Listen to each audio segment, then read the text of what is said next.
TBS와 하이가 함께합니다. AI 시대의 인간의 자리를 고민하는 언박싱 AI 지금 시작합니다. 안녕하세요. 인간지능연구소 하이의 대표 이면수, 운영위원 김철규입니다. 요즘 뉴스 보기가 겁나죠. 중동 정세가 심상치 않습니다. 미국의 이란 공습에 이어 이란이 아랍 각국으로 미사일을 발사했다는 소식까지 연일 쏟아지고 있는데요. 네, 맞습니다. 그런데 더 혼란스러운 거는 소셜미디어를 바로 떠도는 영상들인데요. 화염에 휩싸인 도시나 극적인 폭발 장면들이 실시간으로 올라오는데 이게 자세히 보면은 AI로 정교하게 만들어진 가짜 영상이나 이미지가 상당히 섞여 있어서 사람들을 더 혼란스럽게 하고 있습니다. 유독 구도가 영화처럼 완벽하거나 표현이 너무나 극적인 콘텐츠들은 일단 의심부터 해보셔야 됩니다. 이런 가짜 정보, 즉 미스인포메이션이 단순히 사람들을 낚는 수준을 넘어선 지 오래죠. 여러분들도 기억하시겠지만 사실 우크라이나 전쟁 초기에도 젤렌스키 대통령이 군인들에게 항복을 권고하는 딥페이크 영상이 퍼져서 큰 혼란을 줬었습니다. 러시아와 우크라이나 양국 모두 AI를 활용한 선전전을 적극적으로 펼치기도 했고요. 그렇습니다. 이제 AI 생성 콘텐츠는 단순한 가짜 뉴스를 넘어 국가 안보를 뒤흔드는 적극적인 정보전이자 심리전의 도구가 되어버렸습니다. AI 생성 콘텐츠를 잘 걸러내는 것이 이제는 도덕과 윤리의 문제를 넘어 국가의 생존이 걸린 안보의 핵심 과제가 된 것이죠. 우리가 1월에 시행된 AI 기본법으로 워터마크 표시를 의무화했습니다만 법의 테두리에 바뀐 해외에서 만들어지는 콘텐츠에는 사실상 무방비 상태입니다. 우리는 AI가 만들어내는 진짜 같은 가짜에 맞서 어떻게 우리를 지킬 수 있을까요? 앞으로도 TBS FM 95.1MHz 언박싱 AI와 함께 지켜보시죠. 오늘도 최신 소식을 정하는 장지웅 사무국장님의 AI 패치노트로 문을 열고요. 이어서 AI 라운지에서는 이면수 대표님이 직접 최근 정부가 발표한 AI 행동계획의 핵심 내용을 알기 쉽게 언박싱 해주실 예정입니다. 저희 언박싱 AI는 유튜브와 팟빵, 스포티파이에서 언박싱 AI 또는 인간지능연구소를 검색하시면 다시 듣게 하실 수 있습니다. 본격적인 시작에 앞서 첫 곡 듣고 오겠습니다. 엑소K의 마마.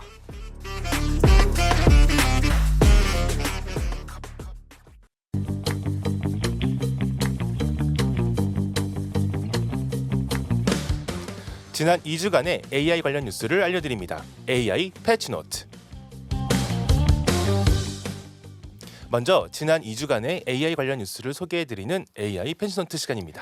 지웅님, 오늘 준비하신 소식이 굉장히 많다고요? 네, 오늘 준비한 소식이 정말 많습니다. 네. 빠르게 하나씩 한번 좀 잡아볼게요. 네, 좋습니다. 네, 첫 번째 소식은 전쟁터를 파고든 AI의 전 세계가 충격이라는 소식입니다. 네. 지난 28일 미국이 이스라엘과 이란을 공습하면서 트럼프 미국 대통령이 올해 두 번째 중대작전에 돌입했습니다. 네. 다만 점차 장기전으로 확전될 상황이 벌어지면서 네. 베네수엘라 사례와는 다르게 작전이 아닌 전쟁으로 보여지고 있는 상황인데요. 예. 이번 미국의 이란 공습에 AI가 대대적으로 사용되었다는 소식까지 전해지면서 이 AI의 윤리적 사용에 대한 목소리가 높아지고 있습니다.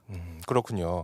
이 미국의 이란 공습 이후로 당연히 이제 이 세계의 그 기름을 공급하는 이 중동 정세가 혼란스러워지다 보니까 네. 이 모든 세계 시선이 당연히 이란으로 집중될 수밖에 없는 것 같은데요. 네.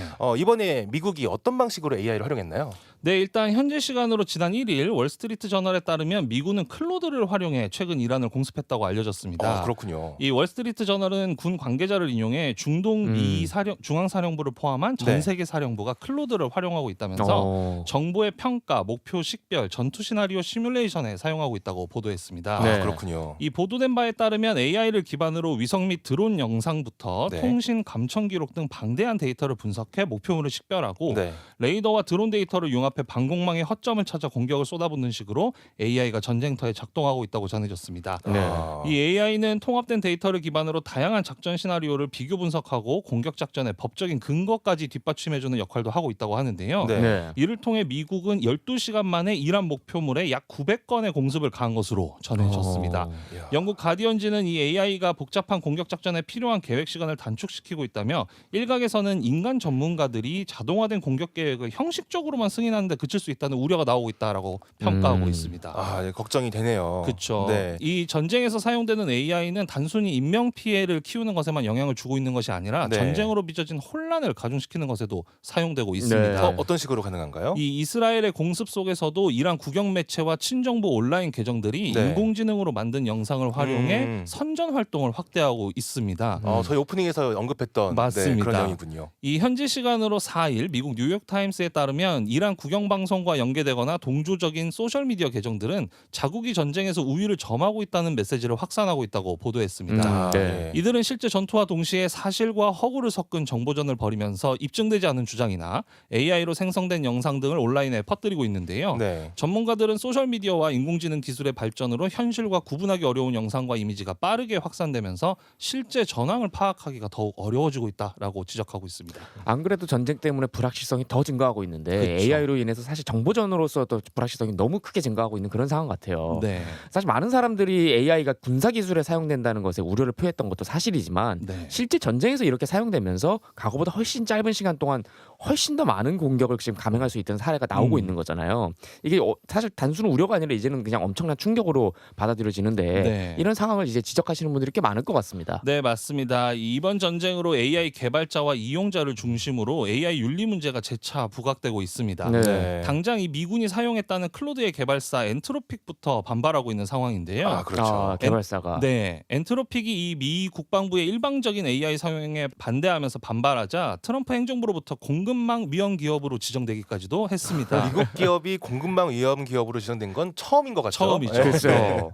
이런 상황이 벌어지자 오픈 AI와 구글 등 미국 빅테크 기업의 직원들은 네. 우리는 분열되지 않을 것이다라는 제목의 공개 서한을 통해 엔트로픽에 대한 연대를 나타내기도 했는데요. 네. 아, 이 현지 시간으로 지난 5일에는 국제학술지 네이처 보도로 AI의 군사적 활동에 대한 과학자들의 우려가 커지고 있다고도 전해졌습니다. 예. 이 핵심 쟁점은 사람의 판단이 없이 AI가 스스로 표적을 식별하고 공격하는 완전 자율살상 무기까지 이어지는데요. 네. 네. 이 현행 국제인도법에 따르면 무기가 군사 표적과 민간인을 구별할 수 있어야 한다고 규정하고 있지만 네. 현재 이 LLM 기반의 AI는 판단 과정이 불투명하고 편향이 존재하고 있기 때문에 이 기준을 안정적으로 충족하지 못하기 때문입니다. 네. 그렇죠. 특히 AI의 이 군사적 활용이 전쟁을 더 크게 만들면서 인간을 위협할 수 있음을 계속해서 경고하고 있는데요. 네. 토니 허스킨 호주 국립대 교수가 이끈 AI와 전쟁의 미래 연구 프로젝트도 지난해 10월 유엔 총회 제1위원회에 제출한 정책 권고에서 네. AI가 인간 판단을 대체하면서 분쟁을 의도치 않게 확대할 위험을 지적하고 있습니다. 아, 그렇군요. 예, 하지만 지난 2일부터 6일까지 스위스 제네바에서 특정 재래식 무기 금지 협약 정부 전문가 그룹 회의가 열려서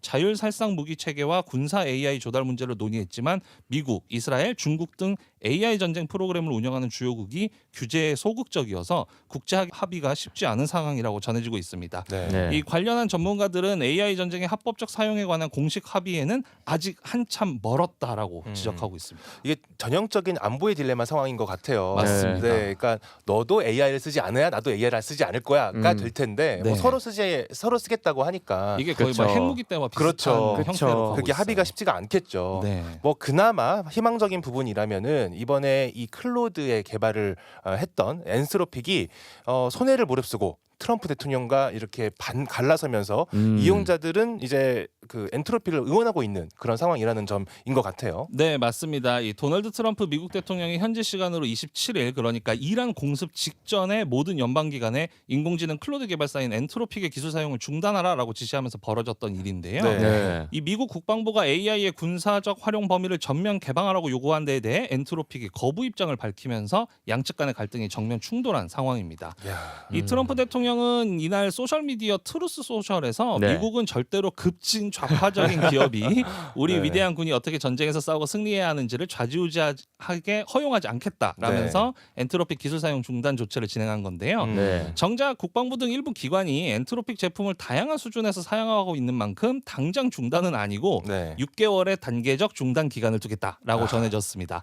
이 트럼프는 엔트로픽이 협조하지 않는다면 대통령의 권한을 총동원해서 그들이 야. 따르도록 할 것이고 네. 중대한 민영 사상 결과가 뒤따를 것이라고 경고하기도 했습니다. 이게 사실 엔트로픽이 오픈 AI에 있었던 개발자들이 나와서 창업한 기업이잖아요. 맞습니다. 그렇죠. 그러다 보니까 이제 오픈 AI가 영리적으로 이제 틀면서 그거에 반발해서 나온 사람들이라 네. 윤리적인 이슈에 훨씬 민감할 것 같다라는 그런 생각이 들어요. 그런 맞습니다. 점에서 엔트로픽이 몇 가지 고수하고 있는 원칙들이 좀 있을 것 같은데요. 네, 엔트로픽은 이 자사 AI 모델이 자국민을 대상으로 하는 대규모 감시 활동이나 네. 혹은 완전 자율무기 체계에 활용돼서는 안 된다는 원칙을 계속해서 고수하고 네. 있습니다. 네. 이 트럼프의 경고에 대해서 엔트로픽은 국방부의 공급망 위험 지정이 법적으로 근거가 부족하다며 법원에서 다투겠다는 입장을 밝혔고요. 네. 이 대규모 국내 감시나 완전 자율무기 개발과 관련한 입장은 절대 바뀌지 않는다라고 강조하기도 아, 했습니다. 훌륭합니다. 이런 엔트로픽의 입장에 미국의 이용자들은 엔트로픽의 AI 챗봇 클로드로 이동을 하고 있는 상황이고요. 네. AI 윤리에 대한 확실한 방침을 가지고 있는 기업을 일반 이용자들도 알아보고 원하고 있다라는 것이 실제로 확인된 그렇군요. 사례로 볼 수 있습니다. 일단 엔트로픽이 원하지 않는 것은 첫 번째로 국내에 대한 어떤 대규모 감시 체계, 감시 체계. 두 번째로는 완전 자율살상 무기. 이 두 가지인 맞습니다. 거네요. 네. 사실 그 어쨌든 엔트로픽이 어떤 윤리적 원칙을 내세우면서 이렇게 좀 맞서고 있는 거잖아요. 네. 근데 이런 엔트로픽의 빈자리를 갑자기 덥석 오픈 AI가 채웠다는 이런 그 보도가 전해졌어요. 네, 맞습니다. 이런 가운데 챗 GPT 개발사 오픈 AI가 미 국방부와의 협력 계약 체결을 발표했습니다. 계약 이후에 오픈 AI에 대한 사용자 여론은 부정적으로 흘러가고 있는데요. 계약을 체결한 오픈 AI는 논란을 의식한 듯 계약 내용을 상세히 소개했고 엔트로픽과 마찬가지로 자사 인공지능 기술을 대규모 감시나 자율무기에 사용할 수 없다고 해명했습니다. 다만 이는 엔트로픽의 절대금지 원칙과는 다르게 합법적인 합법적인 틀 안에서 적용되는 제한이라고 합법적인. 알려졌습니다. 네, 네. 합법적인이라는 단어. 법만 바꾸면 되는 거네요. 이 월스트리트 저널이 지난달 27일에 오픈 AI의 내부 메모를 입수해 보도한 바에 따르면 네. 올트먼 최고 경영자는 해당 계약에 대해서 직원들에게 이 논쟁은 인공지능 활용 방식에 대한 것이 아니고 네. 통제권에 관한 것이라며 민간 기업이 민주적으로 선출된 미국 정부보다 더 강력할 수 없다고 믿는다라고 말했다고 전해졌습니다. 사실상 트럼프라는 변수에 엔트로픽은 원칙을 지켰고 오픈 AI는 굴복했다는 인상만 강해졌는데요. 그렇네요. 이 엔트로픽과 오픈 AI의 행보를 보면 AI 기술의 개발과 확산, 이용과 통제에 관한 논의들이 기존의 사회 시스템에 기대어서 유권 해석하는 형태가 아니라 인간 중심의 명확한 윤리적 기준을 만드는 것의 시급성을 좀 보여주고 있다는 판단입니다. 지금 현재 오픈 AI 같은 경우에는 그 투자금 때문에 사실 네. 미국 정부의 도움도 요청하고 있는 상황이잖아요. 맞습니다. 이제 그렇죠. 그런 상황에서 이 정부에게 조금 더 이렇게 친화적으로 하려는 그 흐름은 어쩔 수 없는 것 같습니다. 네. 한편으로는 지금 미국이 이란 공습에 AI를 대대적으로 사용하고 있다는 점이 알려지면서 다시 한번 또 이 AI로 대표되는 군비 경쟁이 시작됐다 이렇게 보는 시각도 있는데요. 네, 맞습니다. 이 미국의 이란 공습에 AI를 사용하며 정밀 타격에 성공했다는 소식이 알려지자 당장 중국이 AI 군사화 기술 자립에 박차를 가하겠다면서 군비 경쟁의 방향으로 한 발 옮겨갔습니다. 네. 이 중국 사이버 보안 업체인 웸레이의 윌리엄 웨이 부사장은 미국의 이 같은 AI 군사화가 업계 전체의 주의를 촉구하고 있다면서 중국 역시 기술적 자립이 시급하다는 걸 강조한다라고 주장했는데요. 네. 네. 이 통신 및 클라우드 전문 리서치 기업인 MTN 컨설팅의 아론 메논 수석 애널리스트도 중국 당국이 그동안 AI 군사화와 관련해 외국 공급 업체 의존도를 줄이기 위해서 자국 내 AI 인프라 구축에 박차를 가해왔다면서 네. 미국의 이번 이란 공격은 정치적인 명분을 제공하고 있다라고 분석했습니다. 확실히 그런 면이 있겠네요. 그렇죠. 이제 그렇죠. 이것이 우리의 패권과 우리의 안보와 연결되어 있다라고 하면은 이제는 서버린 AI, 그러니까 우리나라가 가진 AI에 훨씬 더 초점을 맞추겠네요. 맞습니다. 방금 네. 지적하신 것처럼 중국의 이런 반응은 과거의 그 딥시크 열풍 때와는 분명히 달라 보입니다. 그러게요.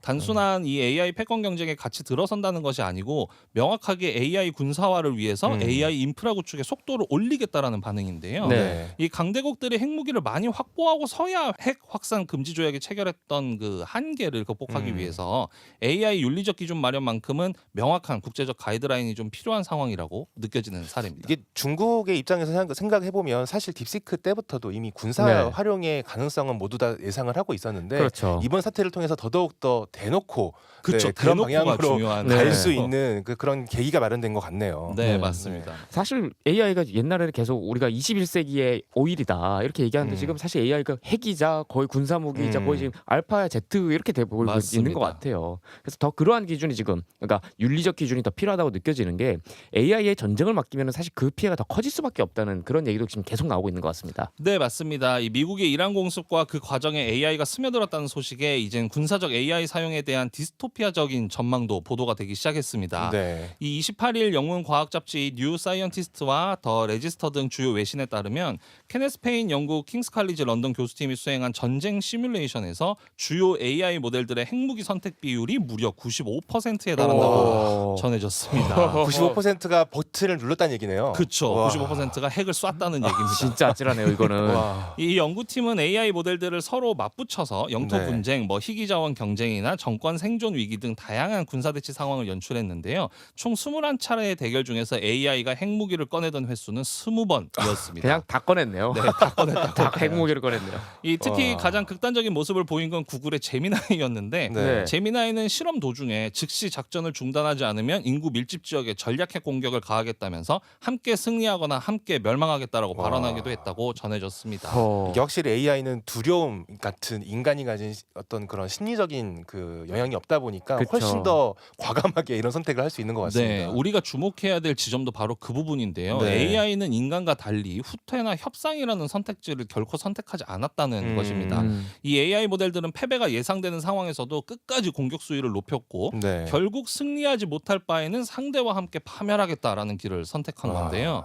이 페인 교수는 당장 챗 GPT에 핵 가방을 맡길 일은 없겠지만 이 결과는 시사하는 바가 크다라고 평가하면서 네. 이미 군사물료와 정보 분석 등 곳곳에 AI가 깊숙이 침투해 있는 상황에서 AI가 전략적 문제를 어떻게 추론하는지 이해하는 일은 더 이상 학문적 논의에 그치지 않는다라고 경고하고 있습니다. 네. 그렇죠. 요즘에는 토론을 할 때도 그 근거로 GPT가 이렇게 얘기했어라고 제시하는 사람들도 있잖아요. 네. 그런 상황에서 네. 만약에 이런 그 하이 레벨에서 이런 군사적인 전략을 가지고 논의를 할 때 제미나이가 이렇게 추천을 했는데요? 라고 위험합니다. 하면서 네, 강경하신 분들의 목소리에 힘을 실어주지 않을까 이런 좀 걱정이 되네요. 실제로 제 업무 환경에서 지금 회의에 자꾸 AI 레포트를 들고 오시는 분이 많이 계세요. 참 저희가 그렇습니다. 늘 얘기하지만 AI는 만능이 아니다. 그러니까요. 그 네. 말 그대로 수단이다라는 지점을 좀 많이들 생각해야 되는 시기가 아닌가 싶습니다. 네, 좋습니다. 네. 다음 소식으로 넘어가 보겠습니다. 네, 다음 소식은 복잡한 미국 상황에서 최근 퀴 GPT 운동이 확산되고 있다라는 소식입니다. 이 앞서 전해드린 소식처럼 미국의 이란 침공에는 트럼프 대통령의 낮은 지지율도 배경으로 지목되고 있는데요. 그렇죠. 이런 복잡한 상황에서 최근 오픈 AI 경영진이 트럼프 대통령의 거액을 후원하고 이민 세관 단속국이 GPT-4 기반 도구를 채용 과정에 활용한 사실이 알려지면서 퀴 GPT 운동이 확산되고 있는 상황입니다. 네, 퀴 GPT라면 사실 GPT 쓰지 말자 이런 운동일까요? 네, 맞습니다. 이 인공지능 챗봇 챗 GPT 유료 구독을 취소하자는 온라인 캠페인인데요. 네. 챗 GPT 개발사인 오픈 AI 경영진이 도널드 트럼프 미국 대통령을 지지하는 슈퍼팩, 이게 어. 선거 자금을 담당하는 어떤 정치활동위원회 같은 네. 건데 여기에 수천만 달러를 기부한 것은 물론 미 이민 세관 단속국이 채용 업무 등의 GPT-4 기반의 도구를 활용하고 있다라는 점에 대한 반발로 촉발된 운동입니다. 네. 이 X와 인스타그램 등 소셜 미디어에서 퀴 GPT라는 해시태그 검색을 하면 네. 챗 GPT 구독 취소 인증과 이를 독려하는 네. 게시물들이 이어지고 있는데요. 네. 캠페인 주최 측은 현재까지 70만 명 이상이 사회적 관계망 서비스를 통해서 챗 GPT 보이콧을 선언했다고 밝혔습니다. 이 적지 않은 수입니다. 맞아요. 이 할리우드 스타들과 유명 인사들도 이 운동에 힘을 보태고 있는데요. 네. 영화 어벤져스 시리즈에서 헐크를 연기한 배우 마크 러팔로는 자신의 인스타그램에 챗 GPT 개발사의 사장은 트럼프의 최대 후원자이며 그들의 기술이 미 이민 단속국을 지원하고 있다. 이제는 GPT를 보이콧할 때다. 퀴 GPT라는 글과 사진을 게시했습니다. 이거 네. 아이스도 지원하고 있다. 뭐 이런 얘기네요. 네, 맞습니다. 네, 요즘 아이스를 둘러싼 논란이 미국에서 굉장히 크기 때문에 그럼요. 네, 더더욱 이게 그 미국 시민들의 어떤 마음을 좀 자극을 할 것 같습니다. 네. 네, 맞습니다. 다음 소식으로 바로 넘어가 볼게요. 네, 좋습니다. 네, 좋습니다. 다음 소식은 이 정부가 구글의 고정밀 지도 반출을 허가했다는 소식으로 넘어가 보겠습니다. 우리나라 정부 말씀하시는 거죠? 네, 맞습니다. 우리가 오. 지금까지 계속 미국 얘기를 했다가 네. 네, 우리나라 소식도 하나 전달을 할 네. 사항이 있어서 가져왔는데요. 네. 이 우리나라 정부가 인공지능을 사회 전반에 적용하기 위한 실행 전략인 대한민국 인공지능 행동계획을 확정하고 이를 AI 기본법에 따른 법정 계획으로 의결했습니다. 네. 요 관련한 내용은 잠시 후에 저희가 AI 라운지에서 다룰 텐데요. 네. 이러한 상황에서 우리나라 정부가 구글의 고정밀 지도 반출을 허가하겠다라고 밝힌 상황입니다. 그렇군요. 사실 구글이 되게 오랫동안 네. 요청했던 것으로 기억하는데 이번에는 왜 결국 이렇게 반출을 허가했을까요? 네, 이게 2007년에 첫 번째 요청 이후에 2번 불허를 거쳤거든요. 그렇죠. 네. 2번 불허했는데 맞습니다. 이번에 이제 18년 만에 조건부 허가로 결론이 바뀐 겁니다. 네. 이 2016년 제도전 때는 국가안보 우려 때문에 막혔었고 2025년 세 번째 신청은 수차례 심사 연장과 보완 요구를 계속해서 거쳐왔는데요. 네. 어쨌건 정부는 엄격한 보완 조건을 전제로 반출을 허용하면서 네. 고정밀 지도 데이터를 둘러싼 논쟁은 새로운 전환점을 맞았다라고 분석되고 있습니다. 네. 2007년 1차 요청에서는 안보 우려를 사유로 거부했었고 2016년 2차 요청에서는 국내 서버 요청을 구글이 거부해가지고 불가했던 사례였는데 네. 이번에는 여러 차례 구글과의 조정 작업을 거쳤고 네. 국토교통부 국토지리정보원은 구글이 신청한 1대 5천 축적의 고정밀지도 국외 반출을 심의하는 측량성과 국외 반출 협의체 회의를 열고 엄격한 보안 준수를 전제로 조건부 허가한다라고 밝힌 겁니다. 네. 사실 우리나라는 이 안보 이슈가 굉장히 크기 때문에 그렇죠. 여태까지는 이 고정밀 지도를 반출하는 것을 계속 금지해왔잖아요. 네, 그리고 맞습니다. 구글이 지난번에 신청할 때에도 한국의 서버를 만들어서 한국 서버에서 그 지도 데이터를 다루면 문제 없다 이렇게 얘기했었는데 구글이 네. 결국에는 거절을 했기 때문에 여기까지 오게 된 거죠. 맞습니다. 근데 네. 이번에는 이제 원본 데이터는 국내 제휴기업의 국내 서버에서 가공을 하고 네. 이거를 아, 정보 네. 검토를 거친 제한된 정보만 반출하도록 했다고 그렇군요. 밝혀졌고요. 네. 네. 그 군사 보안 시설 가림 처리랑 레드 버튼을 포함한 보안 사고 대응 체계 구축도 의무화했습니다. 네. 그리고 이제 이 조건이 이행되지 않을 경우에 허가를 중단하거나 다시 회수할 수 있는 관리 장치도 마련했다라고 일단 협의체에서는 전해졌습니다. 네. 그렇군요. 네. 네. 업계 반발은 물론이고 여야의 설전도 이어졌다고 하죠. 네, 정부의 이번 결정을 두고 국내 공간정보 업계와 산업계에서는 생태계 훼손과 미래 성장 동력이 저해될 수 있다는 우려가 나오고 있는 상황입니다. 네. 그 일각에서는 구글의 특혜성 허가를 준 건 아니냐라는 반발도 제기되고 있는데요. 네. 특히 그 끝내 한국의 서버를 어쨌건 설치하지 않은 구글이 그렇죠. 국내에 고정 사업장을 두지 않은 채 지도 서비스를 통해서 광고나 데이터 수익을 올릴 수 있는 길을 좀 터줬다라는 지적이 나오고 있는 상황입니다. 맞습니다. 이 관련해서 여야 국회의원들의 설전도 이어지고 있는 상황인데요. 네. 국민의힘은 데이터 주권 포기라고 비판하고 있고 더불어민주당은 안보 공포 정치다라고 반박하고 있는 뭔가 상황입니다. 구도가 조금 아이러니하네요. 뭐 바뀐 것 같은데요. 네, 저 약간? 약간 바뀐 느낌이 있는데 그쵸. 사실 이번에 구글에게 고정밀 지도 데이터를 이제 제공하기로 한 결정에는 사실 트럼프 정부가 어느 정도 조금 압박을 넣었던 면도 좀 있잖아요. 네, 없지 않습니다. 네, 그래서 그런 점에서는 좀 이런 구도가 조금 흥미로운 구도인 것 같기도 합니다. 네. 이 구글 같은 경우에는 사실 뭐 이스라엘이나 대만 같이 역시 안보 문제가 있는 다른 나라에서도 제한적으로만 데이터를 받고 있는데 우리나라의 이번 데이터 그 제공이 어떤 수준에서 어떤 방식으로 제공되는지는 좀 구체적으로 알아보면 좀 좋을 것 같다라는 생각이 듭니다. 네, 추후에도 또 관련된 내용이 있으면은 한 번 더 이 소식 가져오도록 하겠습니다. 네, 지난 2주간의 AI 주요 소식을 정리해 주셔서 감사드립니다. 오늘 저희가 알려드린 소식 외에도 인간지능연구소의 뉴스레터를 통해 더 많은 소식을 접하실 수 있습니다. 지금까지 AI 패치노트 장지웅 사무국장님과 함께했습니다. 네, 고맙습니다. 네, 감사합니다. 네, 다음 코너 넘어가기 전에 노래 한 곡 듣고 오겠습니다. 하현우의 라젠카 Save Us.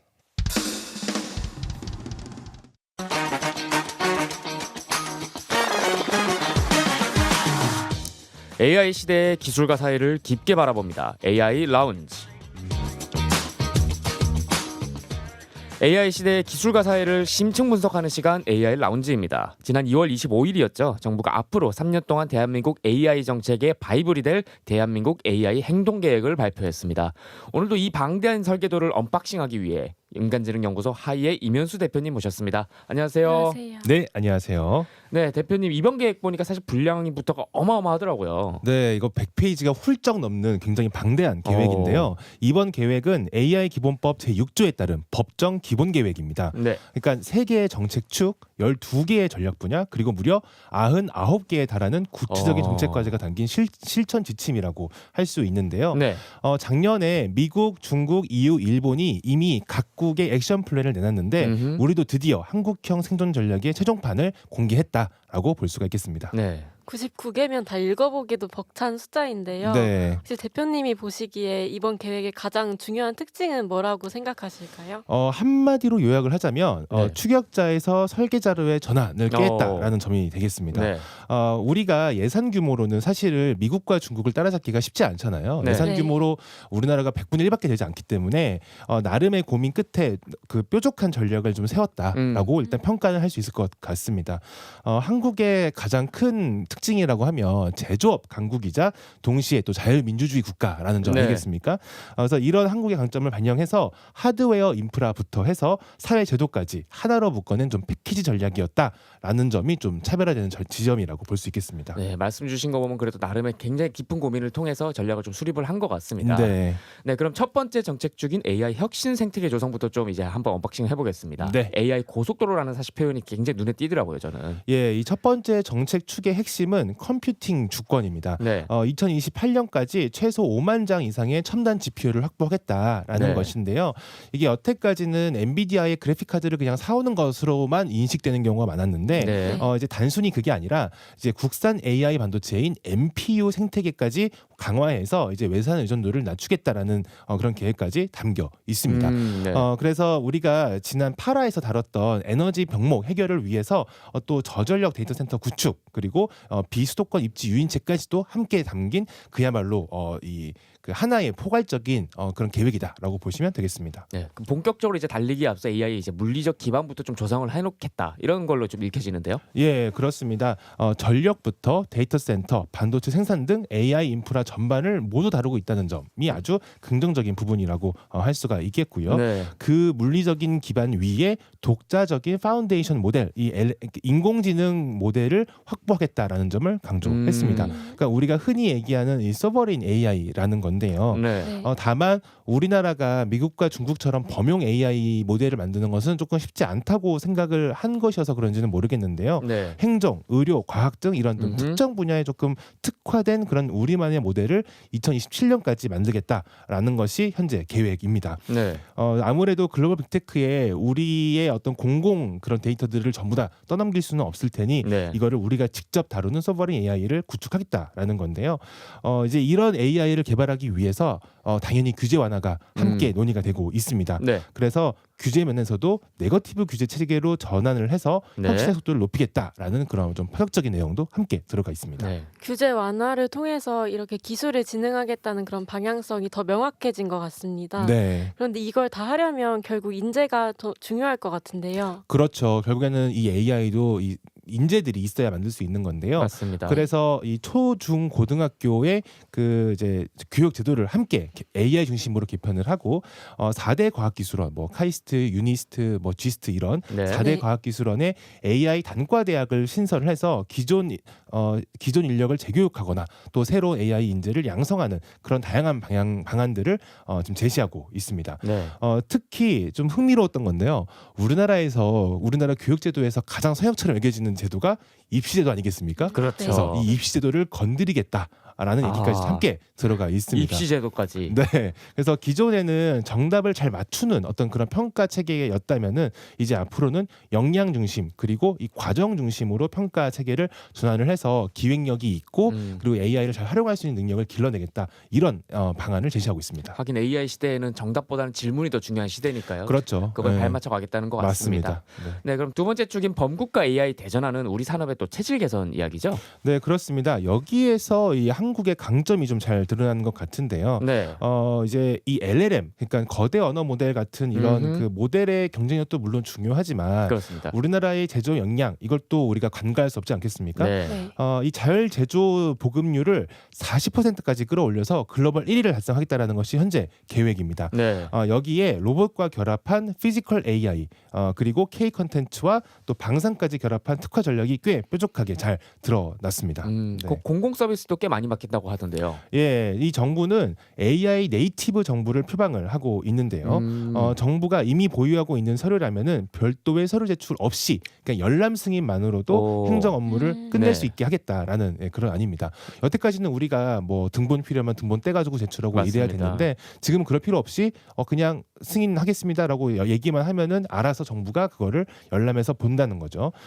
그리고 사고나 재난 같은 이런 그 정부가 대응해야 되는 이슈들은 AI가 미리 예측해서 대응할 수 있도록 하는 이게 약간 마이너리티 리포트 같은 약간 그런 이야기인데 무섭기도 합니다. 네. 네. 그래서 그거를 미리 예측해서 대응하겠다 네. 이렇게 이야기도 하고 있습니다.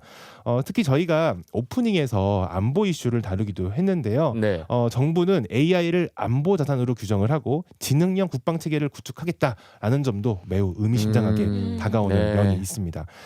국방과 관련해서는 총 7개의 과제를 설정하고 있는데요. 그 중에는 팔란티어 같은 국방 AI 기업을 육성하겠다라는 과제도 함께 포함되고 있습니다. 앞서 패치노트에서 국방 목적 활용을 두고 저희가 엔트로픽과 그런 미국 정부 사이의 갈등을 소개했는데요. 그렇죠.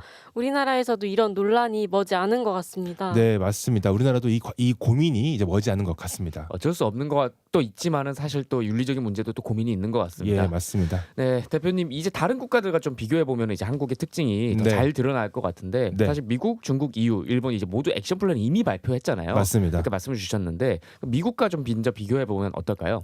미국은 AI 액션 플랜의 제목이 Winning the Race, 그러니까 아. 경쟁에서 승리하기입니다. 1등. 맞습니다. 그러니까 이 미국은 자신들의 패권을 유지하겠다라는 목표 의식이 아주 선명하게 드러나는 그런 네. 목표인데요. 이제 이런 목표를 위해서 미국은 자신들의 이 민간 기업들이 강하다는 점을 잘 인지를 하고 있습니다. 네. 그래서 무한 경쟁, 이 민간 기업들의 무한 경쟁과 규제 철폐를 통해서 기술의 우위를 가져가겠다는 것입니다. 네. 이제 이것과 비교해 보면 우리나라는 정부가 좀 더 주도하고 있다라고 볼 수가 있어요. 네. 이제 그 여러 정책 과제 중에 정부가 직접 성장 펀드를 이제 그 조성하겠다라는 계획이 있는데요.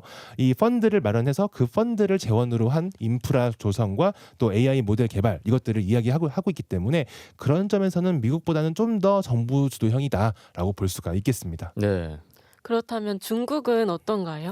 네, 중국은 우리가 잘 알고 있다시피 강력한 국가 통제 아래에서 또 사회 안정과 제조 강국을 지향을 하고 있죠. 네. 이런 기조 속에서 AI 플러스 계획을 내놓았었는데요. 놀랍게도 이 계획을 보면 AGI라던가 뭐 첨단 반도체 칩 같은 그런 기술적인 용어가 별로 등장하지 않고 있습니다. 제조 강국인데도요? 예, 이게 어떤 의미냐? 중국은 이런 기술적인 어떤 그 경쟁을 하는 대신 네. 그런 이야기를 하는 대신에 AI를 사람들의 실생활에 얼마나 넓고 깊게 적용할지에 관해서 주로 많이 다루고 있습니다. 구체적으로는 2030년까지 AI 에이전트나 스마트 기기 보급률을 무려 90% 이상으로 끌어올리겠다라고 네. 하고 있는데요. 사실상 중국의 전 인민이 이 AI를 활용하도록 하겠다라는 그런 계획을 발표하고 있습니다. 네. 이런 아이디어에는 어떤 생각이 깔려 있냐 하면요. 그 AI의 저변이 넓어지면 자연스럽게 이 시장이 커지고 기술도 발전할 것이다라는 그런 보관이 깔려 있는 겁니다.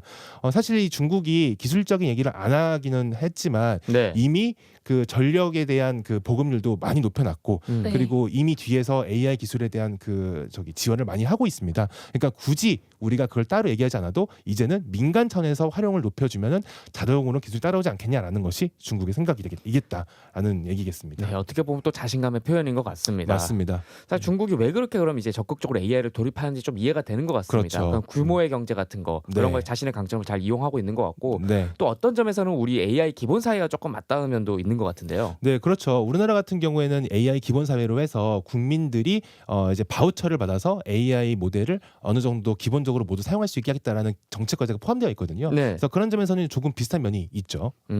EU나 그럼 일본은 또 어떨까요? 네, EU는 항상 그렇듯이 이 인권과 안전을 아주 중시하는 그런 규제 표준에 여전히 진심입니다.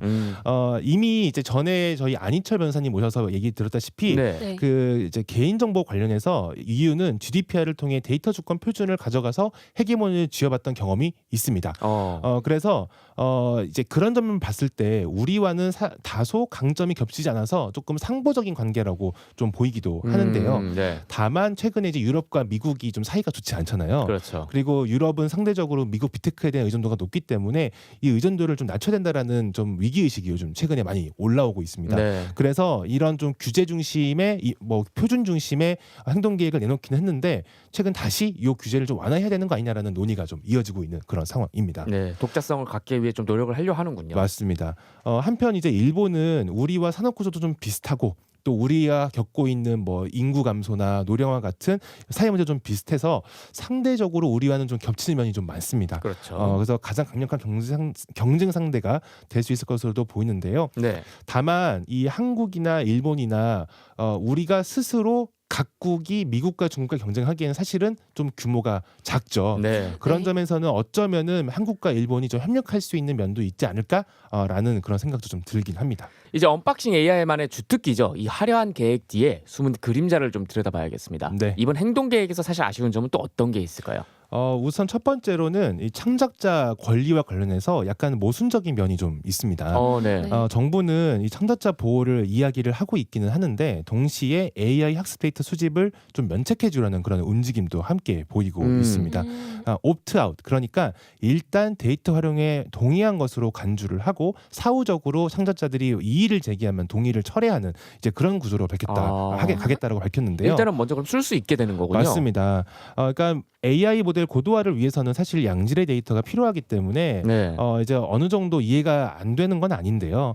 이 네. 명확한 가이드라인 없이 산업진흥이라는 명목 아래 이 창작자들의 희생을 좀 당연시하는 건 아닌가라는 좀 우려가 함께 좀 듭니다. 네. 이게 공정 이용이라는 이름으로 당신의 작품을 일단 쓰겠다라고 한다면은 그런 태도에 우리 창작자들이 좀 동의할 수 있을까요? 그렇죠. 네, 그래서 보상 여부를 떠나서 이러한 태도는 창작자들의 인격권을 좀 경시하는 태도로 좀 받아들일 수 있을 것 같습니다. 사실 민관협력이라는 그런 구호도 현장에서는 굉장히 공허하게 뭔가 들린다는 그런 지적들이 있는데요. 네, 실제로 좀 그런 면이 있는데요. 이 정부가 최근에 국가대표 AI를 만들겠다고 하면서 네. 여러 기업들의 지원을 받아가지고 이제 선발을 했잖아요. 네. 그런데 삼성은 아예 지원도 안 했습니다. 그래서 독자 노선을 걷고 있고요.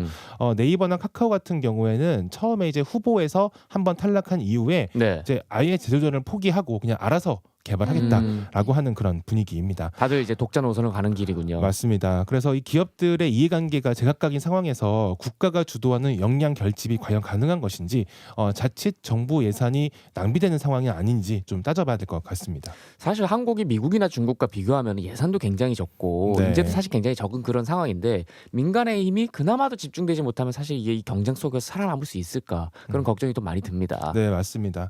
또 여기에 더해서 이번 행동 계획에서 이 민주주의와 인간의 가치에 대한 고민이 좀 부족해 보인다라는 점도 아쉬운 점인데요. 네.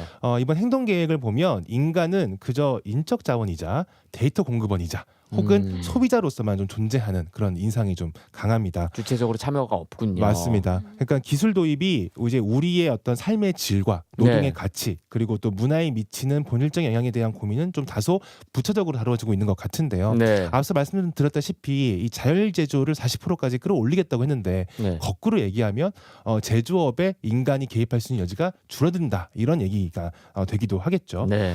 그러다 보니까 이런 산업진흥 속에서 산업진흥을 위한 이런 규제 완화 기조 속에서 이 민주적 가치가 좀 후순위로 밀리고 또 우리 시민의 권리는 이제 방어적인 위치로 좀 내몰리는 거 아닌가 좀 이런 우려가 좀 있습니다. 네. AI가 민주주의에 미칠 영향을 우려하는 그런 목소리도 높은데 네. 이런 부분들도 다루고 있나요? 사실 그런 고민이 별로 없어 보인다는 게 좀 아쉬운 네. 면입니다. 이번 이제 AI 행동 계획이 허위 조작 정보에 대한 대응을 언급하고 있기는 합니다. 하지만 기술적인 대응에 좀 그치고 있어요. 네. 이게 단순히 허위 조작 정보만이 문제가 되는 게 아니라 인공지능은 이제 우리 인간이 우리의 판단과 공론화 과정을 완전히 외주화시켜 버리고 그렇죠. 또 AI에게 맡겨버린다는 게 특히 더 큰 문제잖아요. 네. 그래서 그런 점에서는 이 민주주의 아주 정상적인 기능을 근본적으로 좀 저해할 좀 우려가 있는데요. 네. 이제 이런 점에서 좀 더 근원적이고 철학적으로 우리 AI가 민주주의에 어떤 영향을 미칠 것인지에 대한 고찰이 좀 필요한 시점이라고 좀 생각이 되는데 그런 그 국가 역할에 대한 고민이 좀 적다라는 않을까라는 점이 좀 우려가 됩니다. 그러니까 사실 사람들 안에서의 주변화가 일어나는 게 아니라 지금 맞습니다. 사람 자체가 인류 자체가 기술에 비해 이제 주변화가 되고 있는 그렇죠. 그런 상황인데 음. 그런 고민들은 좀 없는 것이 굉장히 아쉬운 부분 같습니다. 맞습니다. 이제는 이 모든 판단을 AI에게 맡겨버린 상황에서 과연 인간들 사이의 공론화가 얼마나 충실히 이루어질 수 있을지 네. 그런 고민이 앞으로 좀 필요하지 않을까라는 생각이 듭니다. 맞습니다. 사실 마지막으로 또 시민 참여 절차에 대해서도 아쉬움을 좀 말씀 주셨더라고요. 예, 맞습니다. 보통 이런 중요한 계획들이 나오면 그 청문 절차를 거쳐서 그렇죠. 이제 시민들의 의견을 받게 되는데요. 네. 이번 이 AI 행동 계획이 사실은 작년 초부터 나온다 하다가 계속 안 나오다가 12월 말에야 네. 나왔습니다. 이 초안 공개가 12월 16일이었는데요. 네. 요게 이제 1월 4일까지 약 20일간 의견을 수렴했습니다. 굉장히 좀 그 방대한 분량에 비해서 좀 짧은 시기이기도 했고 네. 심지어 이게 연말연시랑 또 아. 겹치는 시기잖아요. 바쁜 시기죠, 사람들이. 맞습니다. 그래서 저희 하이도 의견을 내려 했는데 사실 저희도 각자 이제 워낙 바쁜 시기를 보내다 보니까 시간이 네. 좀 부족해서 결국에는 의견을 좀 내기가 어려웠습니다. 네. 그래서 이런 점에서는 좀 시기나 기간 모두 조금 아쉬웠다라고 좀 말씀을 드릴 수 있을 것 같아요. 사실 AI의 시급성을 굉장히 이해하기도 하지만은 네. 사실 이런 굉장히 중요한 행동 계획 같은 경우에는 굉장히 조금 어려도 한 3개월, 한 분기 정도의 시간을 갖고 여러 사람들의 의견을 들어보는 그런 공론장을 열어봤으면 참 좋았을 것 같은데 맞습니다. 그런 부분이 좀 아쉬운 것 같습니다. 네. 오늘 대표님 말씀 듣다 보니까 이번 AI 행동 계획이 결국은 이게 정답이 아니고 이제 막 던져진 되게 거대한 질문지라고 하는 생각도 듭니다. 예, 맞습니다. 이번 행동 계획은 우리가 어떤 AI 사회를 만들 것인가라는 네. 질문을 우리에게 던진 것이라고 보시면 되겠는데요. 우리가 이 질문에 뭐 기술적으로 어떻게 할 것인지 뭐 이런 답변만 내놓는다면은 우리는 그냥 AI의 부품, AI에 종속된 어떤 존재로밖에 남지 않게 될 겁니다. 네. 대신 우리가 그 속에 이 AI가 가져올 영향에 대한 그 본질과 그 철학을 좀 더 고민을 해서 답변을 채워 넣는다면은 우리는 그제서야 비로소 AI 문명의 주인이 될 수 있지 않을까, 그런 생각을 좀 해봅니다. 네. AI 문명의 주인이란 말을 되게 이제 주셨는데 저도 이제 그게 굉장히 기억에 많이 남는 것 같아요. 사실 우리가 계속 주변화되고 있잖아요. 맞습니다. 우리가 진짜 이 문명의 주인이 되려면은 앞으로도 계속해서 철학이나 이런 거에 대한 고민이 필요할 것 같습니다. 맞습니다. 네, 대한민국 AI 행동 계획이 단순히 이제 기술과 산업 육성 정책으로 끝나지 않고 우리가 더 나은 미래를 꿈꿀 수 있는 새로운 사회를 만드는 좀 청사진이 되기를 기대해 봅니다. 오늘 긴 시간 동안 깊이 있는 통찰을 나눠주신 하이의 이면수 대표님 정말 감사합니다. 네, 감사합니다. 감사합니다. 네. 네.